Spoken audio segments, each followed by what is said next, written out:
नमस्कार दोस्तों, आप सभी का हमारे YouTube चैनल पे बहुत बहुत स्वागत है। दोस्तों, आज का जो प्रश्न है वो थोड़ा सा स्पिरिचुअल भी है, आप कहेंगे आध्यात्मिक भी है, और एक बहुत गहरी चीज़ है जो हम सभी को समझनी चाहिए। आज का सवाल ये है कि क्यों मनुष्य के जीवन में गुरु होना चाहिए या गुरु की क्या महत्वता है। Y Guru is important. गुरु क्यों महत्वपूर्ण है, गुरु क्यों होना चाहिए। आज हम इसी सवाल का जवाब देने की कोशिश करेंगे। इस बात को पूरी तरह से गहराई में समझाने के लिए मैं आपको एक छोटी सी कहानी सुनाता हूँ। आप कृपया उसको अंत तक ध्यान से सुनिए और आपको बहुत सारी चीज़ें समझ में आएंगी।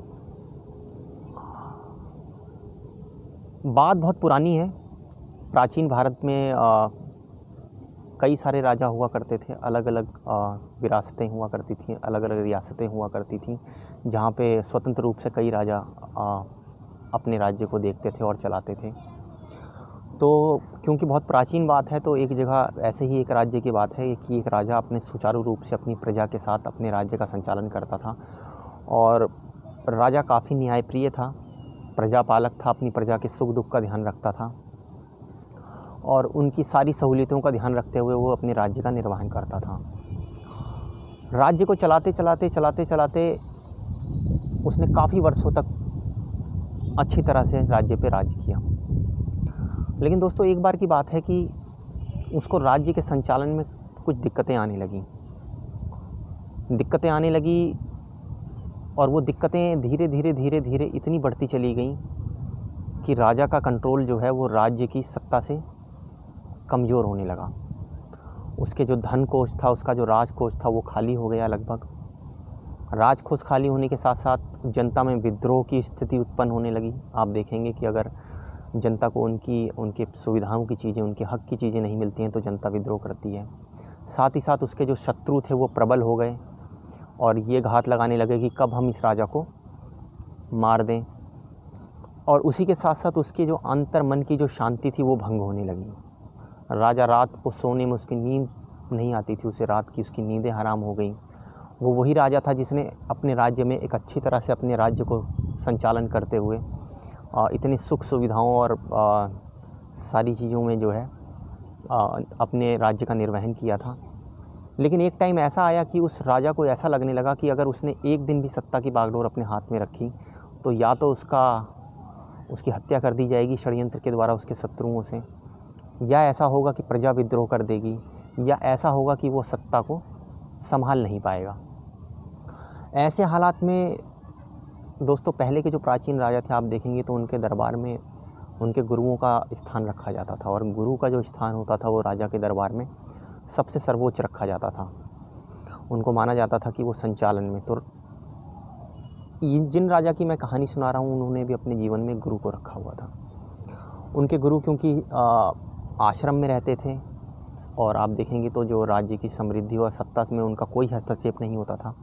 वो केवल और केवल राजा को सुमार्ग और सुदर्शन पे, सही रास्ते पे मार्गदर्शन करने के लिए ही आते थे। तो काफ़ी दिनों से राजा को ऐसा लगने लगा कि उसने अपने गुरु की सलाह नहीं ली, और इतनी विकट विपत्ति में उसे अपने गुरु के पास जाना चाहिए और इस समस्या का समाधान ढूंढना चाहिए। दोस्तों, ये सोचकर वो अपने गुरु के आश्रम में गया कि मैं अपने गुरु के पास जाता हूँ, अपनी समस्या को बताता हूँ और उसी के साथ साथ इसका कोई हल निकालता हूँ। दोस्तों, राजा अपने गुरु के पास जाता है और उनके आश्रम में जाने के बाद जो है उनको बताता है कि महाराज, ऐसे ऐसे दिक्कत हो गई है और मेरे सामने बड़ी विकट समस्या आ गई है, मैं अब इस राज्य को नहीं चला सकता हूँ, कृपया करके मेरी मदद कीजिए, मुझे अपनी शरण में लीजिए और इस राज्य की सत्ता को आप अपने हाथ में ले लीजिए। वो सब बताता है कि यहाँ शत्रुओं का षड्यंत्र चल रहा है, हो सकता है मेरी हत्या कर दी जाए, राजकोष सारा खाली हो चुका है, मेरे पास पैसा नहीं है कि मैं प्रजा का पालन कर सकूं, जनता विद्रोह को आतुर है, कब विद्रोह कर दें, और मेरे को रात को नींद नहीं है, तो मेरे मन अशांत है, मैं हर तरह से घिरा हुआ हूँ, तो कृपया कुछ ऐसा उपाय कीजिए कि मेरे मन को शांति मिले और मैं इन सब समस्याओं से दूर जा जाऊँ। आप अगर उस राजा की समस्या को देखेंगे तो ये बहुत आम लोगों की भी समस्या है। कोई किस परिस्थिति में घिरा हुआ है आप देखेंगे तो आज लोग इतनी समस्याओं में घिरे हुए हैं, चाहे वो घर का पारिवारिक झगड़ा हो, पारिवारिक कलेश हो, उनकी आर्थिक स्थिति हो, कोई कर्जे में दबा हुआ हो, किसी ने किसी से उधार लिया हो, किसी के शत्रु हों, आप देखेंगे किसी की नौकरी जा रही है, किसी का धंधा चौपट हो रहा है। हर तरह की समस्याएं हैं और हर आदमी उनसे परेशान है और छुटकारा पाना चाहता है। लेकिन आप राजा की समस्या देखेंगे तो आपको उस राजा की समस्या उससे भी कट लगेगी, क्योंकि राजा इतने बड़े राज्य में राज्य करता है, उसके पास और वो कहाँ जाएगा, उसके पास क्या ऑप्शन बचेंगे। लेकिन गुरु ने उसकी बात बहुत ध्यानपूर्वक सुनी, राजा की बात, और ध्यानपूर्वक सुनने के बाद गुरु को कुछ अच्छा भी महसूस हुआ। कि आप देखेंगे तो इस तरह की परिस्थितियों में घिरकर ज़्यादातर लोग क्या होते हैं, वो अपने जीवन को समाप्त करने के लिए सोचते हैं। तो गुरु को ये अच्छा लगा कि कम से कम राजा ने ये बात नहीं कही है कि मैं अपना जीवन छोड़ देता हूँ या अपनी इस चीज़ को। उसको लगा कि उसकी शिक्षाएं अभी भी राजा के मन में और दिमाग में बसी हुई हैं, कि वो सिर्फ इन समस्याओं को हटाना चाहता है, खुद नहीं हटना चाहता है। तो गुरु उससे तत्काल कहते हैं कि तुम एक काम करो, अगर तुम्हें लग रहा है तुम राज्य नहीं चला सकते और तुम राज्य मुझे देना चाहते हो, तो तुम उसको सहर्ष मुझे दे दो और मुझे अपनी सारी समस्याएं देकर, अपना राज्य देकर खुद को स्वतंत्र मुक्त करो और बिल्कुल निश्चिंत हो जाओ। अब तुम्हारा कोई कुछ बुरा नहीं कर सकता है, क्योंकि तुम मेरी शरण में हो, तुम अपने गुरु के पास हो। तो राजा अपनी सारी सत्ता की बागडोर अपने गुरु को सौंप देता है। पर क्योंकि गुरु तो गुरु होते हैं, गुरु की जो बुद्धि इतनी तीव्र होती है कि वो सारी चीज़ें, परिस्थितियों को जानते हैं।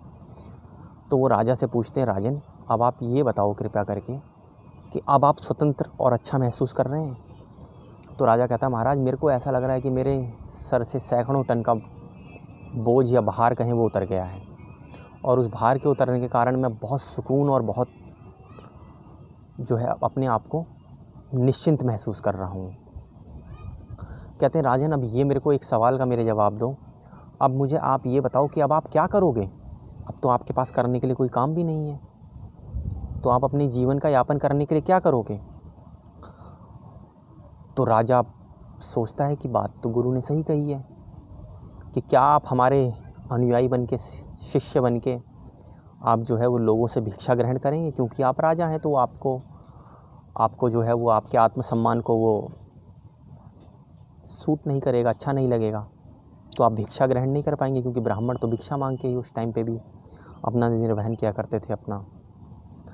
क्योंकि आप राजा हैं तो आप क्या करेंगे, आपको क्या लगता है कि आप अपने जीवन का निर्वहन करने के लिए क्या करना चाहेंगे। तो राजा बोलता है, महाराज मैं अपने जीवन का निर्वहन करने के लिए कुछ ना कुछ नौकरी या कुछ काम करूँगा, जिस काम को करने से मेरी रोजी रोटी और मेरा निर्वहन हो सके और मैं शांति से 2 रोटी खा के अपने जीवन को काट सकूं। तो कहता है, गुरु कहते हैं कि जब आपने किसी की नौकरी करनी है तो आप किसी दूसरे के पास जाके क्यों नौकरी करेंगे, आप अपने गुरु के पास करो। आप मेरे पास कीजिए नौकरी, मैं आपको नौकरी पे रखता हूँ और आप निश्चिंत होकर कीजिए अपनी नौकरी। तो कहते हैं, आप हाथ जोड़ के गुरु के पास आते हैं कि हे भगवान बताइए मेरे को क्या करना है, जो आप नौकरी बोलेंगे मैं आपके लिए, जो सेवा बोलेंगे वो करूँगा।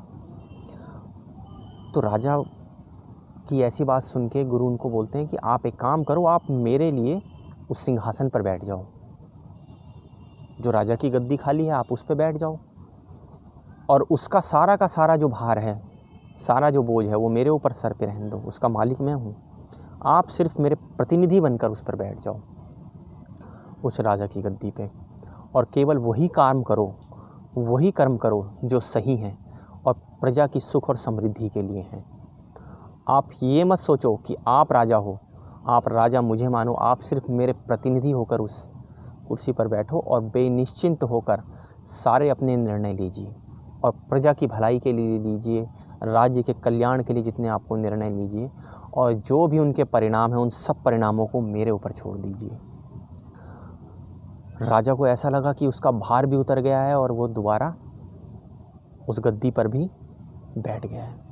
उसे अपने गुरु की बात की गहराई समझ में आ गई और उसने गद्दी पे दोबारा बैठा और उसने जितने भी राज्य के कल्याण के लिए ताबड़तोड़ निर्णय थे वो तुरंत लेने शुरू करे, और बगैर किसी बात की चिंता किए हुए, बगैर किसी बात के डर को रखे हुए, बगैर किसी बात का भय किए हुए उसने वो करना शुरू करा जो सिर्फ सही था, जो उसे सही लगता था कि ये काम करने से मेरे राज्य की भलाई होगी, मेरे राज्य का कल्याण होगा। उसने इस चीज़ की चिंता नहीं करी कि उस निर्णय को लेने के बाद उसके परिणाम क्या होंगे। परिणामों को उसने अपने गुरु के लिए छोड़ दिया कि गुरु तो है मेरे पीछे बैठे हुए, वो सब देखेंगे, सारी जिम्मेदारी उनकी है। और जैसे ही उसने निर्णय लेने शुरू करे, राज्य की समस्याएं एक एक करके धीरे धीरे धीरे धीरे सारी ख़त्म होने लगी। विद्रोहियों को कुचल दिया गया, राजकोष में दोबारा पैसा आने लगा, प्रजा धीरे धीरे फिर संपन्नता की ओर जाने लगी। प्रजा में सारे लोगों ने राजा का अनुसरण करना शुरू करा और अपने राजा का समर्थन करते हुए धीरे धीरे सारी चीज़ें, व्यवस्था सुचारू रूप से राज्य में दोबारा संचालित हो गई। दोस्तों, यही चीज़ हमारे ऊपर भी लागू होती है। अगर आप देखेंगे, हर व्यक्ति अपने जीवन के अंदर समस्याओं से घिरा पड़ा हुआ है। और गुरु के बारे में कहा गया है कि गुरुर ब्रह्मा गुरुर विष्णु गुरुर देवो महेश्वराय गुरुर साक्षात परब्रह्मेश्वर गुरुवे तस्मै नमः। कि अगर गुरु को आप ईश्वर का रूप देते हैं तो आप अपनी सारी चिंताओं को ईश्वर के ऊपर छोड़ दीजिए। सिर्फ आप कर्म कीजिए, जो सही कर्म आपको लगता है कि हाँ, ये करने से मेरे निर्णय में ये सही निर्णय है, सिर्फ उस निर्णय को अपने ध्यान रखते हुए आप अपने कर्मों का चुनाव कीजिए और आगे बढ़ते रहिए। परिणामों की चिंता आप अपने गुरु के ऊपर छोड़ दीजिए। गुरु को आप ज़्यादा महत्वता इसलिए देते हैं क्योंकि वो साकार परमात्मा है, साकार परमात्मा का रूप है। तो उसके ऊपर सारी चिंताओं को छोड़ते हुए आप आगे बढ़िए और अपनी सारी समस्याओं का निवारण कीजिए। दोस्तों, अगर आपको इस वीडियो में कैसा लगा है, आपकी क्या भावनाएं हैं, आप अपने कमेंट में हमें बताइए। ये सीख जो हमने आज इस वीडियो के माध्यम से आपको दी है, आप सभी से अनुरोध है कि अपनी सीख को, इस सीख के बारे में अपने विचार रखें। धन्यवाद। जय श्री कृष्ण।